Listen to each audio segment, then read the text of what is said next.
అమ్మకాల్లో మోసం. చివరకు గ్యాస్ సిలిండర్ తూకాల్లో కూడా మోసం చేస్తున్నారు. పైకి అంతా పక్కాగా సీల్ ఉంటుంది, కానీ తూకంలో మాత్రం తేడా ఉంటుంది. ఇది ఎలా సాధ్యం అనుకుంటున్నారా? వినడానికి కొంచెం నమ్మశక్యంగా లేకున్నా ఇది మాత్రం నిజం. కర్నూలు జిల్లా డోన్ పట్టణం కేంద్రంగా విజయ గ్యాస్ ఏజెన్సీలో జరుగుతున్న గ్యాస్ దందా అంతా ఇంతా కాదు.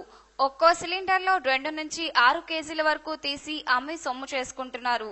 లక్షల్లో అక్రమార్జన తెరతీసిన వైనంపై ఈ రోజు ప్రత్యేక కథనం. కట్టెల పొయ్యి, కిరోసిన్ స్టవ్లపై వండటం వల్ల పొగతో మహిళలు తీవ్ర ఇబ్బందులు ఎదుర్కొంటున్నారని, ఆ పొగతో వాతావరణం కూడా కాలుష్యం అవుతుందని ప్రభుత్వం గ్యాస్ పొయ్యిల వాడకాన్ని ప్రోత్సహించడం మొదలుపెట్టింది. పేదలకు దీపం పథకం కింద తక్కువ ధరకే స్టవ్, సిలిండర్ ఇస్తున్నారు. దీంతో గ్యాస్ వినియోగదారుల సంఖ్య రోజురోజుకి పెరుగుతోంది.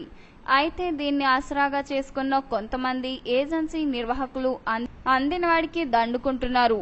సిలిండర్ల తూకంలో కూడా చేతివాటం ప్రదర్శిస్తున్నారు. కర్నూలు జిల్లా డోన్ పట్టణంలోని విజయ గ్యాస్ సర్వీస్ సెంటర్ నిర్వాహకుల అక్రమాలకు అడ్డు అదుపు లేకుండా పోతుందని గ్యాస్ వినియోగదారులు ఆందోళన చెందుతున్నారు.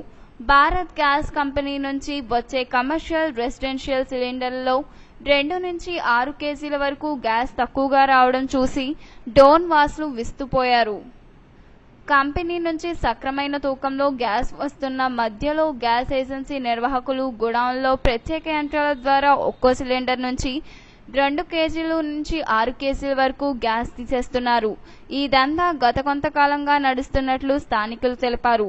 అయితే అనుమానం వచ్చిన కొంతమంది వినియోగదారులు సిలిండర్ల తూకం వేయాలని ఏజెన్సీ నిర్వాహకుడిని కోరారు. తీరా తూకం వేస్తే ఒక్కో సిలిండర్లో గ్యాస్ 2 నుంచి 6 కేజీలకు పైగా తక్కువ ఉన్నట్లు తేలింది.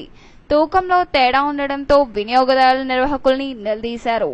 కంపెనీ నుంచి సీల్తో వచ్చిన సిలిండర్లను వినియోగదారులకు ఎలాంటి అనుమానం రాకుండా ప్రత్యేక యంత్రం ద్వారా గ్యాస్ తీసి అమ్ముకోవడంతో గ్యాస్ తక్కువగా వస్తోందని వినియోగదారులు ఆరోపిస్తున్నారు.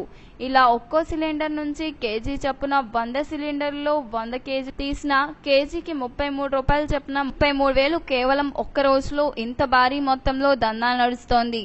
నెలకు లక్షల్లో పేద ప్రజల సొమ్మును కొల్లగొడుతున్న వారిపై చర్యలు తీసుకోవాలని బాధితులు డిమాండ్ చేస్తున్నారు. కాగా ఈ విషయాన్ని అధికారుల దృష్టికి తీసుకెళ్తే జిల్లా అధికారుల దృష్టికి తీసుకుపోతాం, సంబంధిత అధికారి అందుబాటులో లేడు, మళ్లీ ఈసారి జరిగితే రైడ్ చేద్దామని దాటవేయడంపై పలు అనుమానాలను తావితీస్తోంది. ఇప్పటికైనా అధికారులు స్పందించి గ్యాస్ పక్కదారికి మళ్లించి సొమ్ము చేసుకుంటున్న నిర్వాహకులపై చర్యలు తీసుకోవాలని ప్రజలు డిమాండ్ చేస్తున్నారు. మరి దీనిపై అధికారులు ఎప్పుడు స్పందిస్తారో వేచి చూడాలి.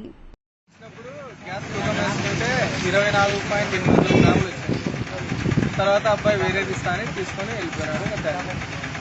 ఈ విధంగా సీల్ రియల్ గా ఉందా? Seal real